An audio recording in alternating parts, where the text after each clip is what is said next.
Obrigado pela tua vida em nós. Obrigado porque o Senhor nos congregou aqui. Ó Senhor, pedimos a tua bênção, Senhor. Senhor, que o Senhor possa falar. Ó Senhor Jesus, nessa batalha espiritual, queremos fazer partes ativas nela. Ó Senhor Jesus, leva-nos avante, Senhor. Senhor, na nossa experiência, a respeito da tua pessoa, a respeito do teu reino, a respeito dessa batalha espiritual, a respeito do teu reino que é o Filho do amor do Pai. Ó Senhor Jesus, obrigado, Senhor. Amém. Amém. Esse hino que nós cantamos fala sobre luta junto com o corpo. Isso depende da nossa percepção, consciência do corpo. A consciência do corpo, ela não é doutrinária, ela é experiencial. Você não consegue doutrinariamente ter consciência do corpo. Isso vai ser uma teoria. Mas nós almejamos que todas as verdades tão profundas que nós compartilhamos, elas possam, numa escala que varia de um para o outro, mas ela ser algo que nós possamos ter experiência. É muito saudável se nós nos damos conta que nós estamos nesse corpo. Que eu, nesse corpo, eu tenho limitações, que eu tenho restrições, certo? Isso tudo faz parte da consciência do corpo. Né? E conforme o tempo passa, a nossa experiência, ela deve se aprofundar nisso, Nós estamos aqui, não estamos fazendo uma obra cristã qualquer, nós estamos aqui para dar testemunho daquilo que o Senhor tem no seu coração. Essa série de mensagens nós estamos vendo sobre viver na realidade do reino de Deus. Viver na realidade do reino de Deus. E a mensagem de hoje fala sobre a guerra espiritual. Depois ela fala sobre a guerra espiritual para introduzir o reino de Deus e viver no reino do Filho do amor de Deus. A guerra espiritual, irmãos, ela, em termos de experiência, ela é algo que está lá no ápice da nossa experiência. Tem um livro chamado A Experiência de Vida, todos conhecem aqui esse livro, certo? E esse livro tem 4 sessões. E ele descreve a nossa experiência, o conhecimento de vida, mas podemos também falar a experiência de vida. No primeiro estágio, os irmãos falam sobre regeneração e clarificação do passado. Todos nós passamos por esse estágio, certo? Todos nós fomos regenerados, todos nós clarificamos o nosso passado, né? Se não clarificamos, nós precisamos clarificar o nosso passado. Isso faz parte do primeiro estágio.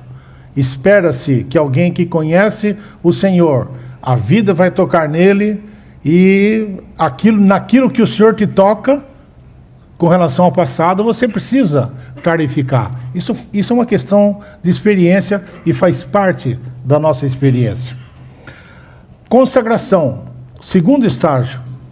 No segundo estágio, você se consagra ao Senhor, lida com os pecados, lida com o mundo. Isso é segundo estágio. Lida com o mundo, lida com a consciência, obedece ao ensino da unção e conhece a vontade de Deus. O irmão que compartilhou essa mensagem ele fala que, infelizmente, a maioria dos cristãos estão no segundo estágio.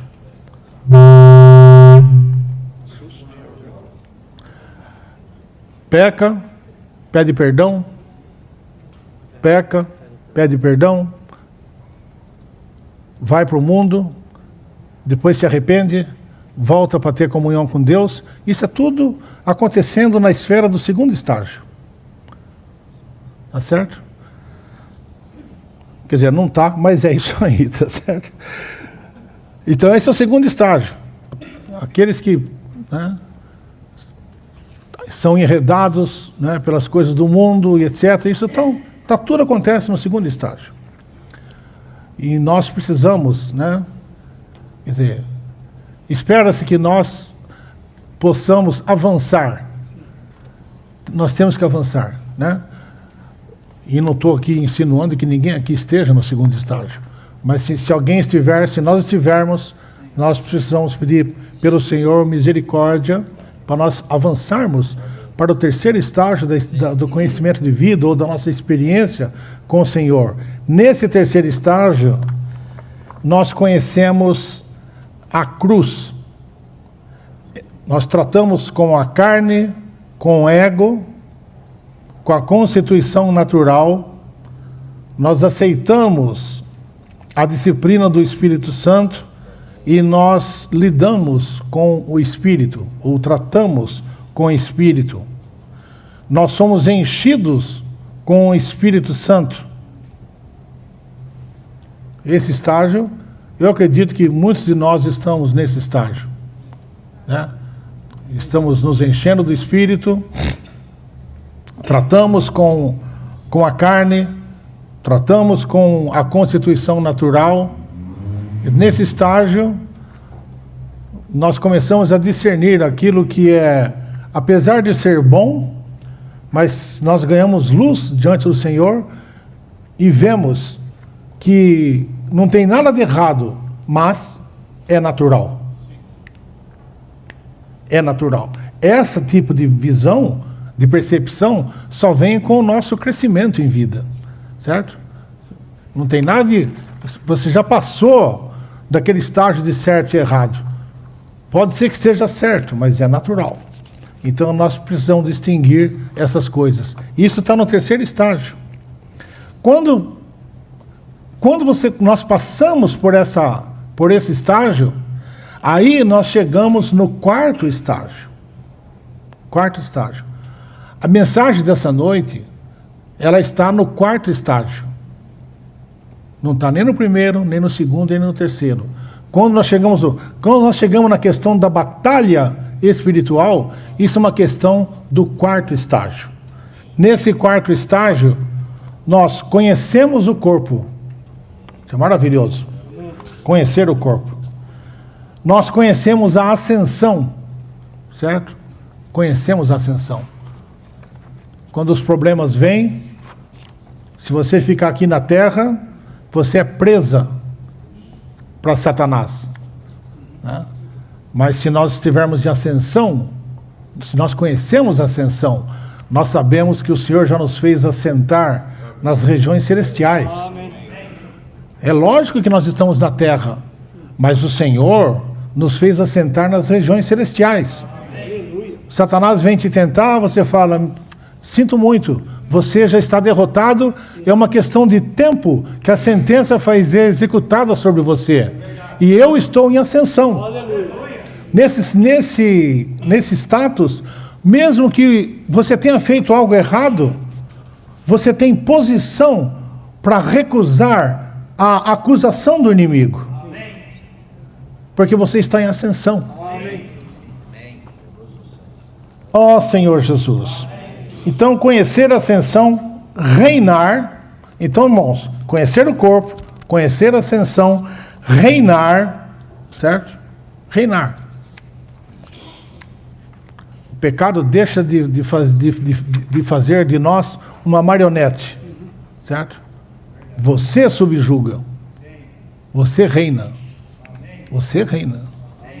Ou, vamos dizer de outra maneira, você permite que o Senhor reine na sua vida. né? Você não é nada, tá certo? Nós não somos nada. Nós nos damos conta que realmente só o Senhor pode fazer isso, certo? Então, nesse quarto estágio, irmãos, nós temos conhecer o corpo, conhecer a ascensão, reinar, e aí vem a batalha espiritual. Nesse estágio aqui é que nós chegamos nessa mensagem. Conhecer a batalha espiritual. Eu não preciso ler para trás porque eu tenho o título aqui, certo? A guerra espiritual para introduzir o reino de Deus e viver no reino do Filho do seu amor. Por que nós precisamos... Por que existe essa batalha? Antes de Satanás se rebelar, não existia nenhum conflito no universo. O Senhor, ele encabeçava todas as coisas, tinha lá um anjo que era muito especial, chamado Lúcifer, era querubim ungido. Os irmãos depois podem ler isso, e aqui menciona os versículos. Isso está em Ezequiel 28 e Isaías 14. Nós não vamos ler. Mas você vê quem era Lúcifer, né? E um dia ele achou, acho que dá para encarar essa aqui, tá certo? Ele não quis ser igual a mais do que Deus. Ele quis ser igual a Deus. Era só isso. Ele só queria o lugar de, só queria ser igual a Deus. Por causa disso, né, essa vontade, a vontade satânica, passou a existir. Desde então, essa terra criada por Deus, ela foi usurpada pelo inimigo de Deus. Então, irmãos, tudo que você está vendo acontecer aí, certo? Se você estiver tão enojado quanto eu, você tem que saber que não tem esperança. Isso aí vai de mal a pior. Ah, mas vai melhorar. Não vai melhorar. Esse aí é o mundo, debaixo da usurpação de Satanás. Com um espaço ainda muito pequeno para o reino de Deus. Então, o objetivo nosso, né, é introduzir, travar essa batalha para introduzir o reino de Deus. Quando você ouve isso e pensa naquilo que João Batista falou e naquilo que o Senhor falou, arrependei-vos, porque está próximo o reino de Deus, ou é chegado a vós o reino de Deus. Então, aquela pessoa que andava na terra ali, o Senhor, o reino estava incorporado na pessoa dele. E ele veio para estabelecer o reino de Deus aqui na terra. Até então o Senhor tentou, os irmãos sabem da história, tentou com Israel, tentou com a nação de Israel, tentou em outras tentativas, né? Tantas tentativas foram feitas com aquele povo, mas o Senhor, no fim, a alternativa que ele teve foi mandar o próprio filho dele para cá. O Senhor então veio e ele estabeleceu aqui o reino de Deus. Hoje, irmãos, nós estamos no reino de Deus. O reino de Deus é uma esfera onde Deus reina. É uma esfera onde nós estamos na vida de Deus. Pessoas que foram nascidas de Deus pertencem ao reino de Deus. Nessa esfera, Deus pode reinar. Então nós precisamos, cada pessoa que é convertida ao Senhor, é alguém que, não é alguém que não vai mais para o inferno, é alguém que sai do domínio de Satanás e é transferido para o reino do Filho do amor de Deus. Essa é a segunda parte dessa mensagem. Então, nós vamos ver a primeira parte, que é a questão dessa luta que é travada para entrarmos, né, depois no reino do Filho do seu amor. O propósito da guerra espiritual, agora estou começando a ler a Granito Romano 1, é introduzir o reino de Deus. Certo? Mateus 6,10, o Senhor falou, orareis assim, venha o teu reino. Então nós temos que apreciar hoje muito mais essa oração do que nós de repente apreciávamos no passado. Nós enxergarmos a urgência, a necessidade do reino dos céus ser estabelecido. E nós oramos, Senhor, venha o teu reino. Venha o teu reino. A guerra espiritual é necessária porque a vontade de Deus se contrapõe, porque a vontade de Satanás se contrapõe à vontade de Deus, certo? Efésios 5,17 diz, não sejais insensatos, mas compreendei qual é a vontade de Deus. A vontade de Deus, irmãos, o Senhor tem uma vontade, Ele quer edificar a igreja, o Senhor tem uma vontade, Ele quer produzir um corpo para o seu Filho. O Senhor tem uma vontade, Ele quer nos tirar daqui e levar para o seu reino. Tudo isso está dentro da vontade de Deus. A guerra espiritual tem sua origem no conflito entre a vontade divina e a vontade satânica. A guerra espiritual está aí. Satanás de um lado, Deus do outro. E nós, no meio. O homem está no meio. Tem três vontades, de Deus, de Satanás e do homem. O homem, ele decide qual vontade vai ganhar, na experiência dele, na nossa experiência. Se eu opto pela vontade de Deus na minha vida, a vontade de Deus é vencedora. Né? A vontade de Deus é vencedora. Cada vez que eu sou derrotado, quem ganhou? Quem ganhou foi a vontade satânica. Não tem em cima do muro aqui. Tá certo? E nós temos essa experiência. Tem vezes que você é derrotado mesmo. Certo? Ó Senhor, a guerra espiritual. Então, o Senhor precisa de santos exercitados, né, na vontade de Deus.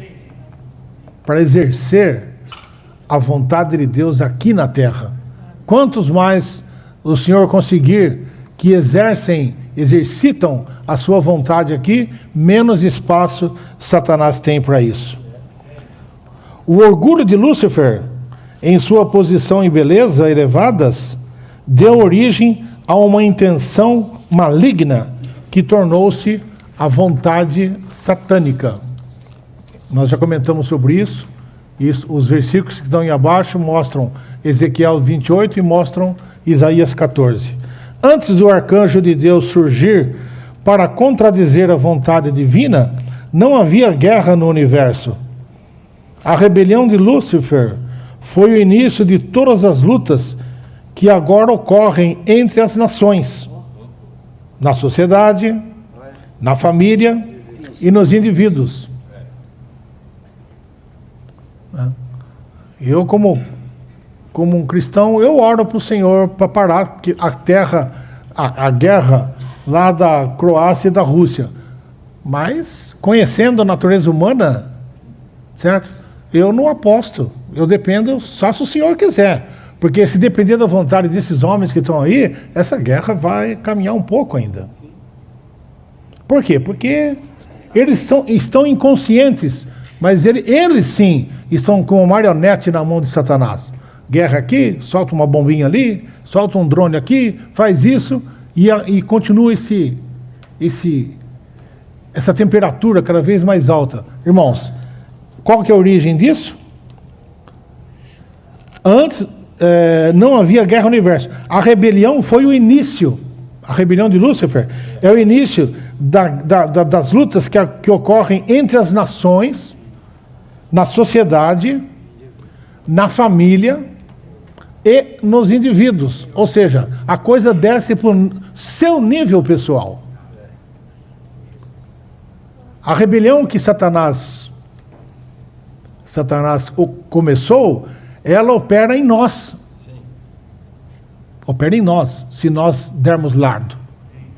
Se dermos lado. Então você tem que saber isso. Toda vez que você estiver brigando com o irmão, com alguém, quem está iniciando aquela briga lá? É o Senhor ou é Satanás? Hã?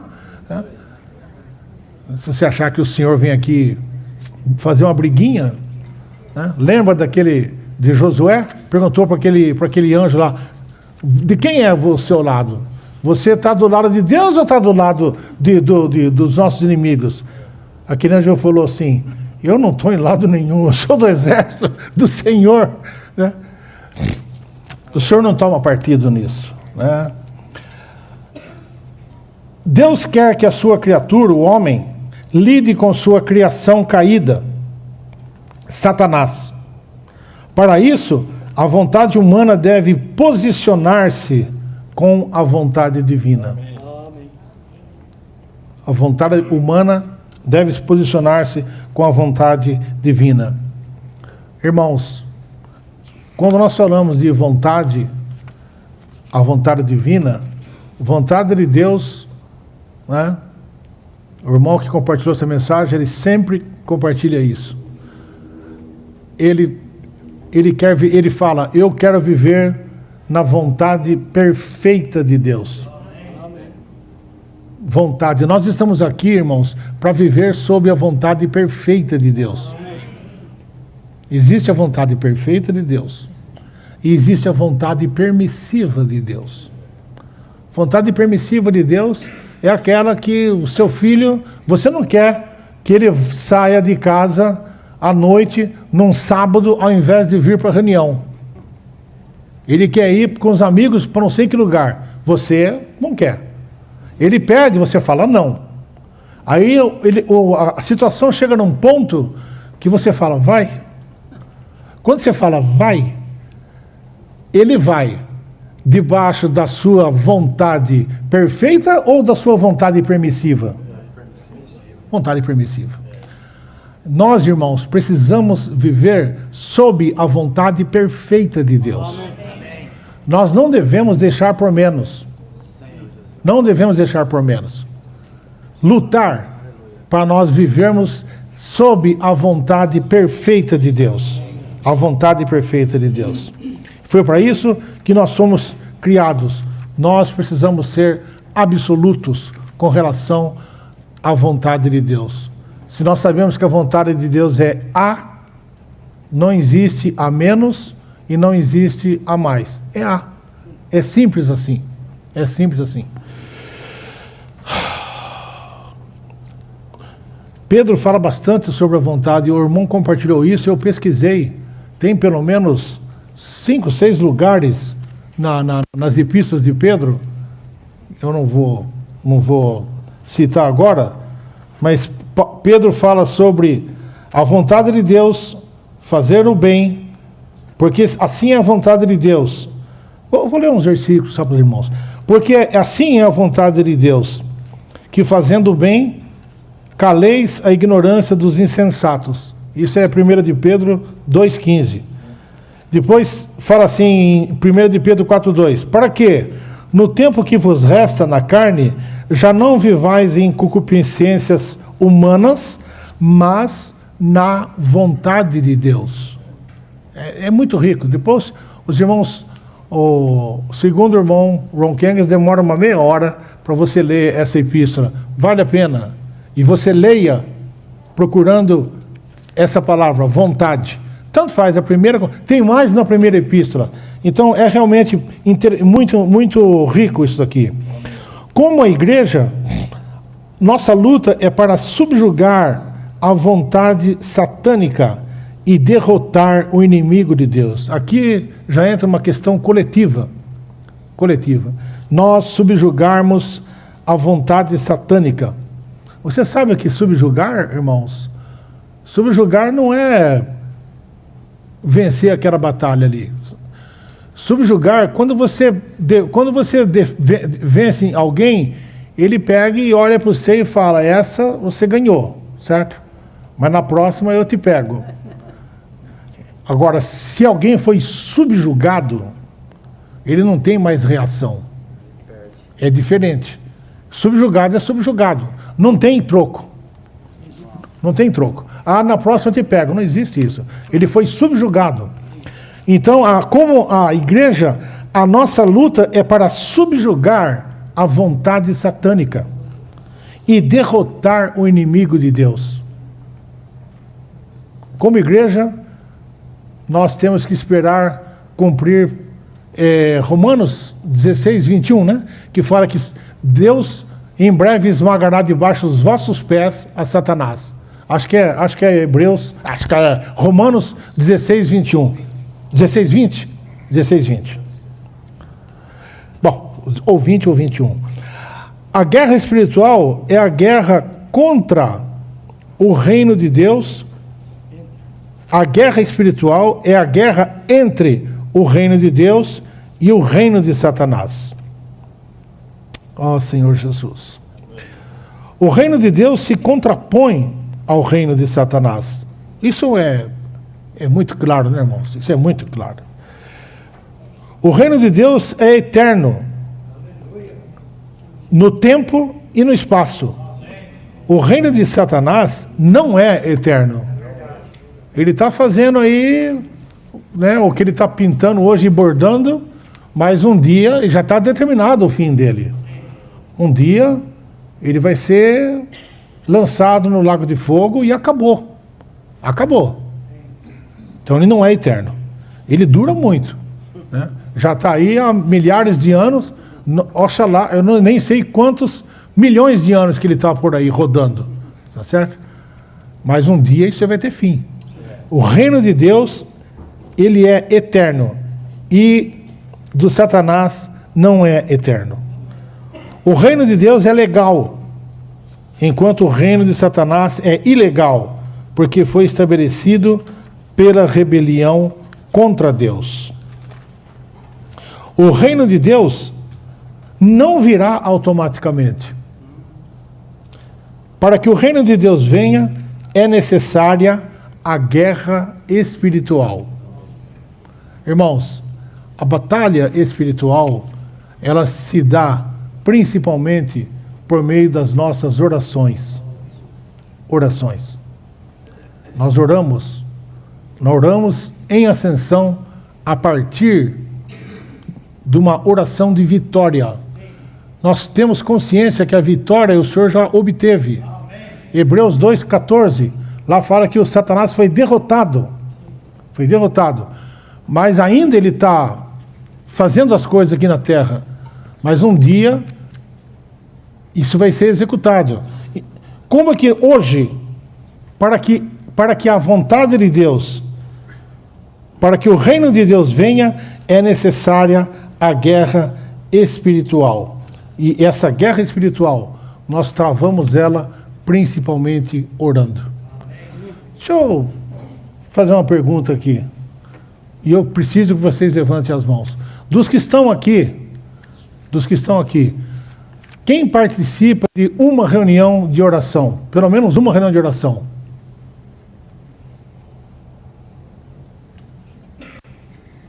Meu Senhor.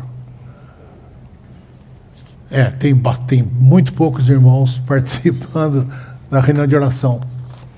Então, irmãos, vai aqui uma dica, né? Se organize, nem que seja por Zoom. Eu tenho oração, né? Graças ao Senhor. Nós temos oração toda semana, não é presencialmente, mas nós temos um grupo que se reúne em 6 a 8 irmãos e nós oramos. Pela amostra aqui, ficou muitos poucos irmãos que estão orando. Procure, né? Se você não pode vir fisicamente, procure um grupo para orar. Orar pelos interesses do Senhor. Não é orar para você. Todo domingo nós oramos aqui. Tem oração porque caiu um tanque perto do pé dela, não sei o quê. vários pedidos de oração. Nós negamos orar para alguém? De jeito nenhum. Né? De jeito nenhum. Mas nós precisamos orar, irmãos. Orar pelos interesses do Senhor. E lógico. Você sabe que o Tarso precisa de oração. Né? Aqui nós temos uma lista de irmãos. Uma lista. Eu vou falar para vocês os que estão na minha lista, que não é para dar uma de fariseu aqui. O senhor sabe. Mas eu oro pelo Paulo de Tarso, eu oro pelo Armando, eu oro pelo irmão Vicente, eu oro pelo irmão Pedrinho, oro pela Vanderli. Eu tenho uma lista de irmãos que eu oro todos os dias.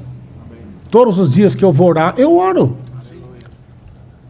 Agora, eu sou contra essa oração? De forma alguma. A Bíblia fala que a oração de um justo pode muito em seus efeitos. Nós temos que crer nisso. Mas nós precisamos orar, não é só pelas enfermidades. Nós temos que orar essa batalha espiritual. Quem aqui ora por esse país? Nós temos que orar pelo país. Paulo fala, sim, nós temos que orar por todos aqueles que estão investidos de autoridade, por mais que você abomine essas pessoas. E eu não gosto de nenhum deles. É um pior que o outro. Mas ele, enquanto uma autoridade instituída por Deus, eu preciso orar por ele. E quando eu falo eu estou estendendo um convite para todos os irmãos. Essa é a batalha espiritual. Senhor, dá um jeito nesse país, certo? Senhor, né? Uma vez eu vi o irmão Lee compartilhando. Ele falou assim, Senhor, o que o senhor acha desse governante aí? Eu não gosto dele. Não tem importância, você pode orar sim para o Senhor, mas eu aproveitei só esse assunto para encorajar, para incentivar os irmãos a participarem, né, de reuniões de oração. Nós precisamos orar. A responsabilidade da igreja é continuar a obra vitoriosa que Cristo realizou contra Satanás. É isso aí. A igreja continua a obra vitoriosa. Satanás já está com os dias contados, mas nós precisamos dar continuidade nessa obra do Senhor. Nós aplicamos a sua vitória. A igreja aplica a vitória de Cristo. O reino de Deus é o exercício da vontade divina e a derrota do poder de Satanás pelo poder de Deus. Está vendo? Exercício da vontade divina e a derrota do poder de Satanás pelo poder de Deus. A vontade de Deus, certo? Quando quer que o diabo tenha sido expulso, e onde quer que a obra do maligno tenha sido desalojada pelo poder de Deus, o reino de Deus está ali. Certo? Qual a vontade de Deus, irmãos, para nós agora, certo? Nesses dias, nós devemos orar por tudo aquilo que nós já temos falado. Os irmãos publicam uma lista de orações. Nós podemos orar por tudo, mas nós temos que orar pela vontade de Deus, para que ela possa ser feita na terra. Que nós tenhamos um ambiente adequado para pregar o Evangelho. Orar para que as pessoas que dizem que aceitam o Senhor, elas permaneçam aqui. Amém. Orar por frutos que permaneçam. Nós fazemos uma reunião de Evangelho, pregamos, aí cadê as pessoas? Cadê as pessoas? Nós precisamos orar para o Senhor abrir um caminho para que aqueles que se convertem permaneçam no nosso meio, se sintam bem no nosso meio, tá certo? Encorajados, né? Descubram realmente uma nova vida. F. Apresentar-se-á voluntariamente ao teu povo no dia do teu poder. Na verdade, irmãos, eu vou ler esse versículo na versão Almeida 21, porque o tema aqui é batalha, e esse versículo fala no dia do teu poder. A melhor tradução diz assim: com vestes santas, teu povo se apresentará de livre vontade no dia das tuas batalhas. Ou seja, nós nos apresentamos espontaneamente, de livre e espontânea vontade, no dia da batalha do Senhor.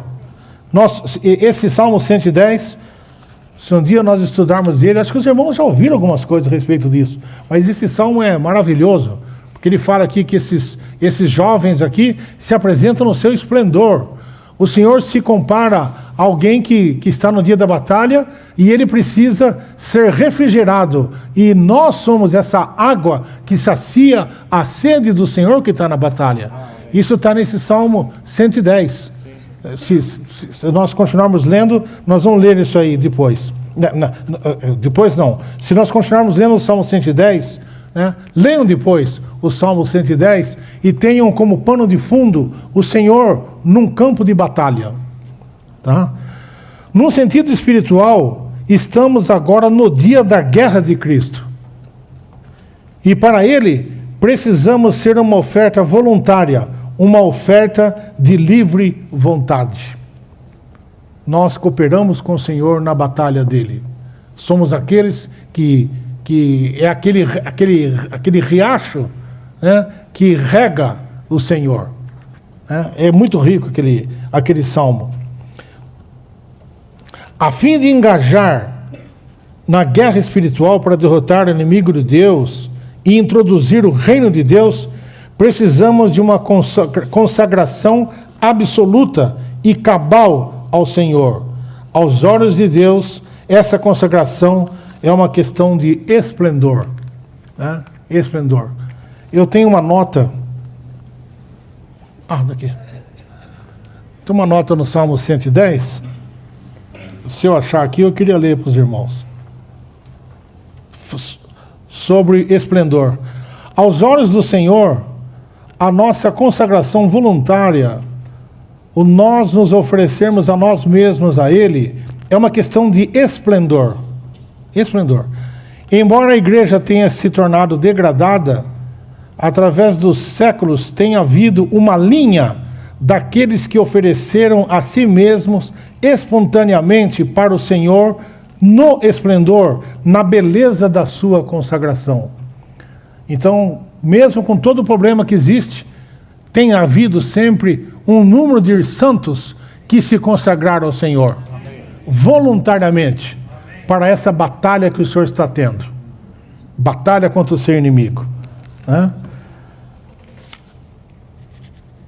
E para encerrar essa primeira sessão, irmãos, nós temos 4, eu andei pesquisando lá no livro, nesse livro, a experiência de vida, ou o conhecimento de vida, não, é experiência de vida que chama, experiência. Lá tem 4 assuntos que falam sobre a batalha. Primeiro, não usar armas, certo? É melhor orar. Segundo, manter a posição de ascensão. Terceiro, usar armas espirituais. No primeiro fala que é para não usar arma, mas no terceiro usa arma espiritual. Isso está baseado em 2 Coríntios 10, 5, que ele fala assim que a nossa batalha, né, é isso, né? Não, porque as armas da nossa milícia não são carnais, mas são poderosas em Deus, para subjugando para destruir sofismas e anular todo conhecimento que se levanta contra, anular todo pensamento que se levante contra o conhecimento de Cristo. Isso está em 2 Coríntios 10, do 3 ao 5. Deixa eu ler, vai, já que eu li tudo errado. 2 Coríntios, capítulo 10, versículo 3 até 5. Porque, embora andando na carne, não combatemos segundo a carne. Pois as armas do nosso combate não são carnais, e sim poderosas em Deus. Para fazer o quê? Para destruir fortalezas, derrubando argumentos e toda altivez que se levante contra o conhecimento de Deus, levando cativo todo pensamento à obediência de Cristo. É maravilhoso, né? É muito melhor orar desse jeito. E agora chegamos à segunda parte da mensagem, irmãos, que é o seguinte: se nós, né, estamos cooperando com o Senhor na introdução do seu reino, se nós estamos cooperando com o Senhor para estabelecer o seu reino aqui na terra, nós nos damos conta que tipo de reino nós estamos. Esse reino é um reino onde não existe medo. É o reino do Filho do amor de Deus. É um ambiente doce. É um ambiente desfrutável. Nós, na vida da igreja, eu espero que os irmãos sintam isso. Isso não é psicológico, né? Não é psicológico. Você precisa se sentir bem na igreja. Se a igreja está aqui como reino de Deus, nós estamos no melhor ambiente possível. Onde o reinar não se dá por medo, mas por amor. É assim que o Senhor governa sobre nós. Ele governa em amor. Não é um ditador. É um amor. Tá certo? O Pai nos libertou. O Pai nos libertou. Lembre sempre disso, irmãos. O Pai na Bíblia sempre é um termo terno, cheio de amor. O Pai. Certo? O Pai nos libertou da autoridade das trevas e nos transferiu para o reino do Filho do seu amor. Aleluia. A autoridade das trevas denota a autoridade de Satanás. Deus é luz e Satanás, trevas. A autoridade de trevas, das trevas de Satanás, é a autoridade do mal nas regiões celestiais, nos ares. A autoridade do mal, da rebelião, nas regiões celestiais, é o reino de Satanás, a autoridade das trevas. Isso foi de tudo de onde que nós saímos.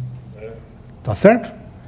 Ser liberto da autoridade das trevas é ser liberto do diabo, que tem o poder da morte.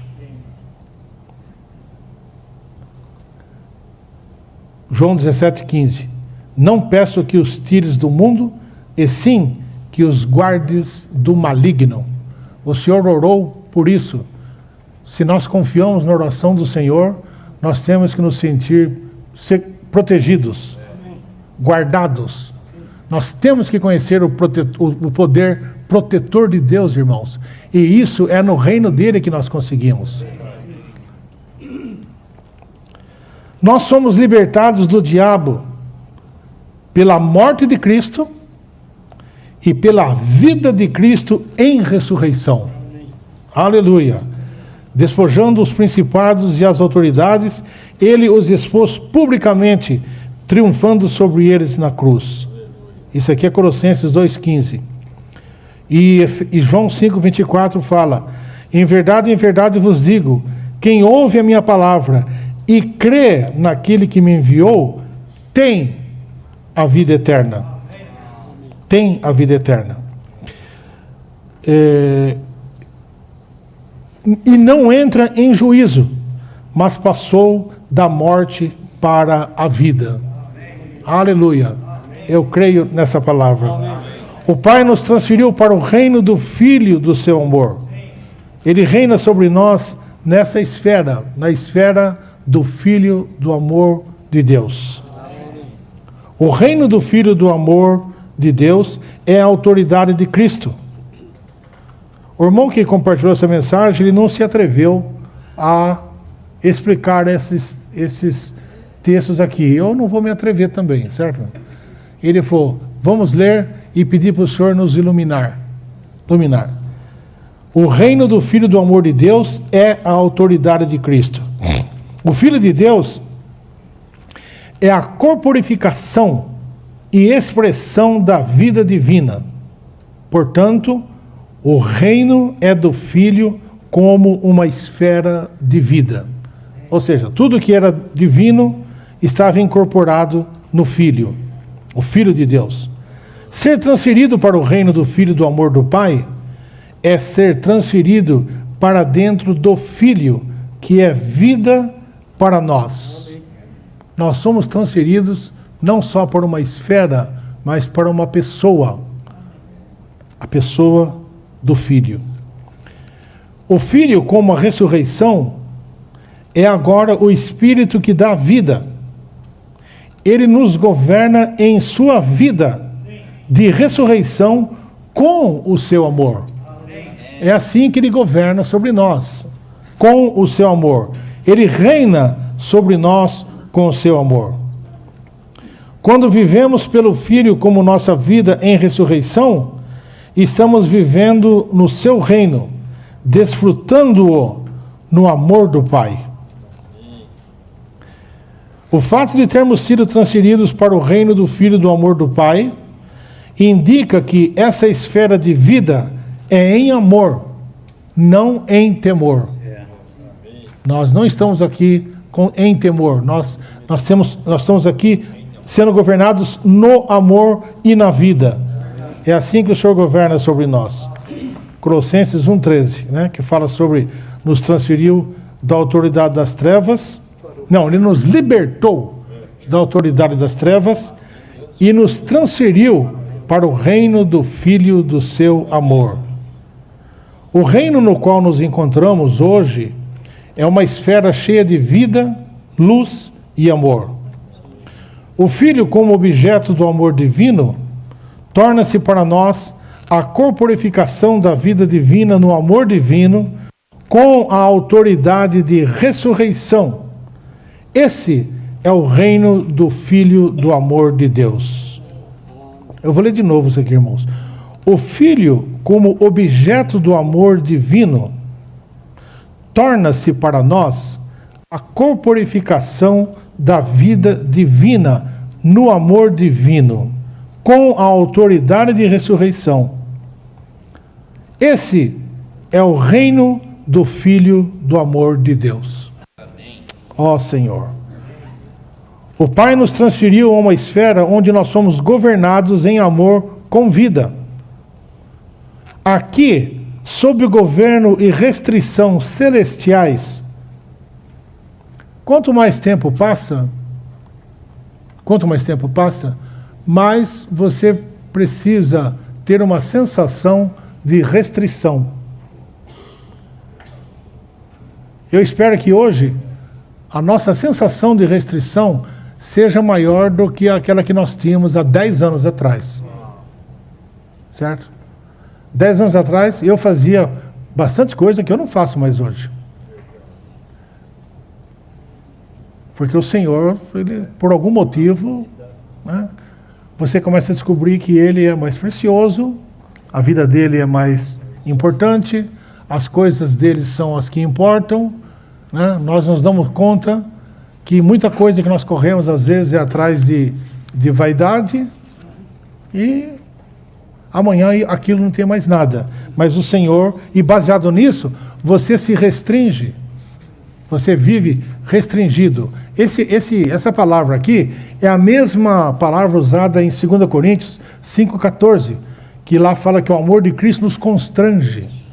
Você não é restringido porque agora você é crente, não existe isso. Não existe isso. O que existe é você ser constrangido pelo amor de Cristo. Isso não é sacrifício. Se for sacrifício, porque não está adiantando nada. Não está servindo de nada isso. Né? Nada. Um dia você vai chegar no Senhor, Senhor, em teu nome eu jejuei, não sei o que, o Senhor vai, você fez isso? Mas eu não te autorizei, não. Eu não sei quem é você. Nós não queremos ouvir isso naquele dia, irmãos. Apartai-vos de mim, obreiros da iniquidade.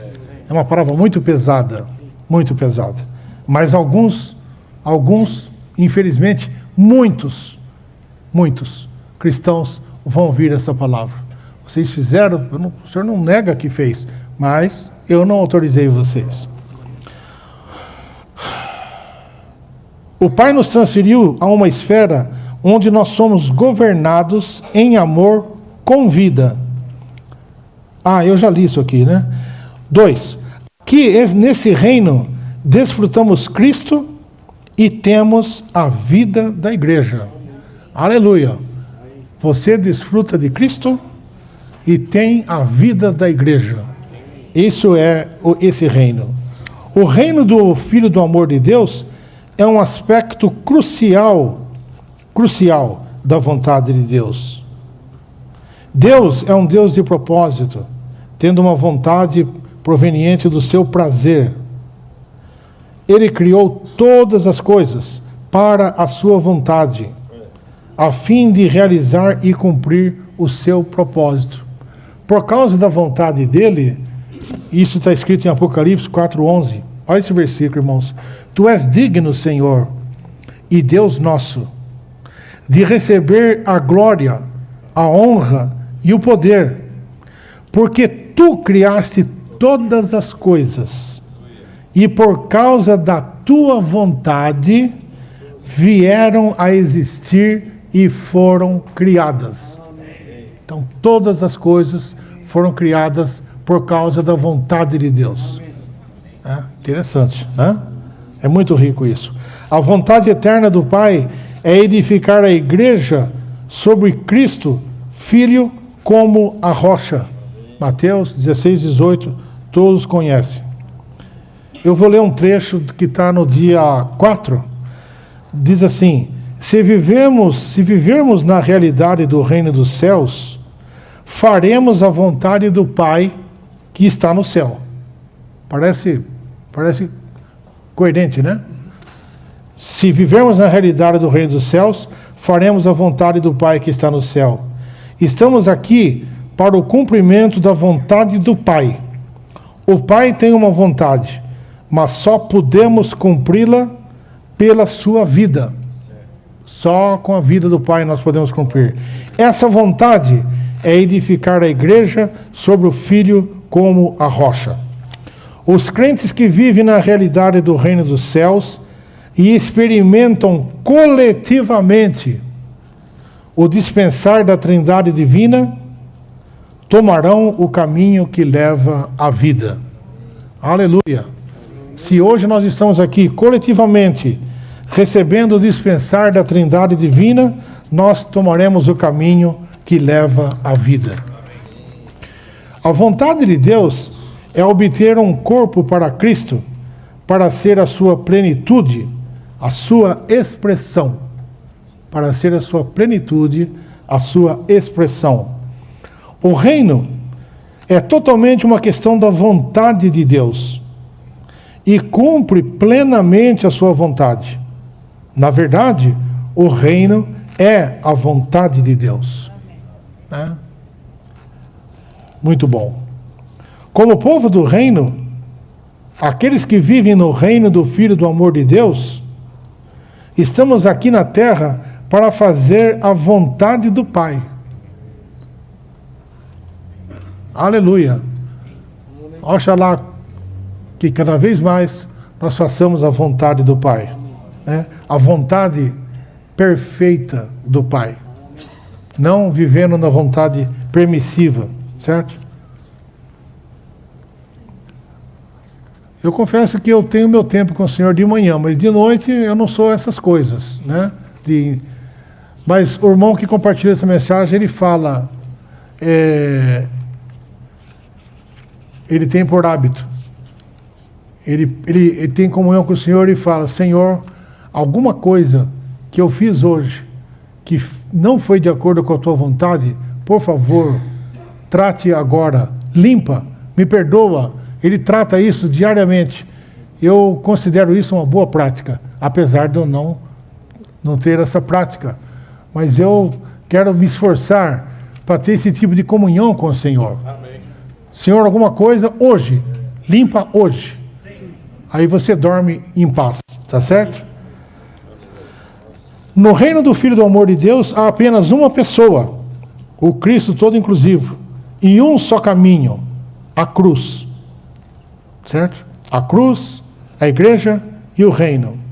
Cristo efetuou a obra da cruz, a cruz produziu a igreja e a igreja fez vir o reino. Isso eu estou lendo lá do dia 5 do Revelamento. A única pessoa, Cristo, é o centro, o ponto focal do universo. A intenção de Deus não é dar-nos muitos itens. Ele pretende dar-nos uma única pessoa, o Cristo todo inclusivo. Aleluia. Por isso que nós não oramos, Senhor, me dá paciência. Não. O Senhor precisa dar mais dele para nós. O Senhor, ele precisa se dispensar em nós. O resto vem no pacote. Acreditem. Acreditem. Se às vezes alguém que não tinha paciência, Senhor, me dá paciência. O Senhor não vai te dar paciência. O Senhor vai te dar Cristo. Cristo é todas as coisas. Ele é Cristo todo inclusivo. O que significa Cristo todo inclusivo? Que ele inclui todas as coisas. Certo? A cruz é o centro do governo de Deus. A cruz é o centro do governo de Deus. Pela cruz, Deus lidou com todas as coisas negativas do universo. Deus governa tudo pela cruz e lida com tudo pela cruz. Nós estamos hoje vivendo debaixo do governo de Deus. Nós temos a graça e nós temos a cruz também, certo? Poucos irmãos se dão conta que o Senhor também tem um governo. Eles gostam muito mais da graça, entendeu? Senhor, me dá a tua graça, Senhor, pela graça de Deus sou o que sou, e porque a graça não te compromete, não é? Agora a cruz, nós precisamos, irmãos, passar pela experiência da cruz, conhecer o tratamento da cruz, certo? O Senhor faz tudo assim, os irmãos falam, tudo que nós fazemos tem que ser através da cruz, no Espírito, transmitindo vida para os irmãos. Note que transmitir vida vem em último lugar, certo? Você tem que ter experiência de cruz primeiro, certo? Pela cruz, no Espírito, transmitindo vida para os irmãos. Só depois você pode transmitir vida. Não é transmitindo vida, depois pela cruz e depois no Espírito. A sequência é muito importante aqui, que o Senhor possa fazer realmente trazer para nós essa experiência. O fato de Cristo ser proeminente na nova criação significa que Ele é o primeiro em ressurreição. Ele é o primeiro tanto na criação como na ressurreição. Eu estou lendo isso também no dia 5. No reino do Filho do amor de Deus, Cristo, Ele tem o primeiro lugar, a preeminência em todas as coisas. Todas as coisas. Tanto na velha criação como na nova criação, no universo e na igreja, Cristo é o primeiro e ocupa o primeiro lugar de preeminência. Se tivermos a visão da preeminência de Cristo, nossa vida cristã e nossa vida da igreja serão profundamente transformadas, porque perceberemos que Cristo deve ser o primeiro em todas as coisas. Dar ao Senhor o primeiro lugar em todas as coisas é amá-lo com o primeiro amor, o melhor amor. Ele é o primeiro em todas as coisas. Nós, irmãos, nós não somos nem o segundo, nem o terceiro. Ele é o primeiro e nós não somos nada.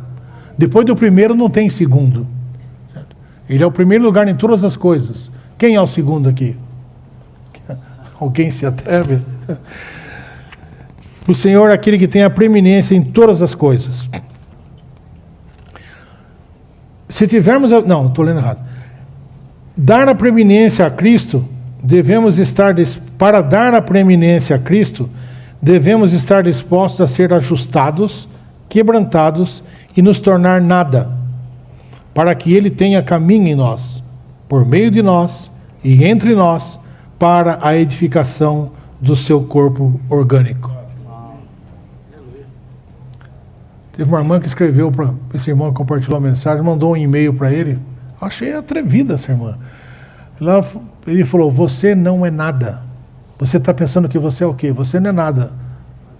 Escreveu para ele. E ele respondeu para ela, antes de você nascer, eu já sabia que não era nada. E continuo não sendo nada. No reino do Filho do amor de Deus, nós experimentamos e desfrutamos Cristo em sua todo-inclusividade. Nós experimentamos e desfrutamos Cristo em sua todo-inclusividade. E aqui tem vários itens a respeito disso.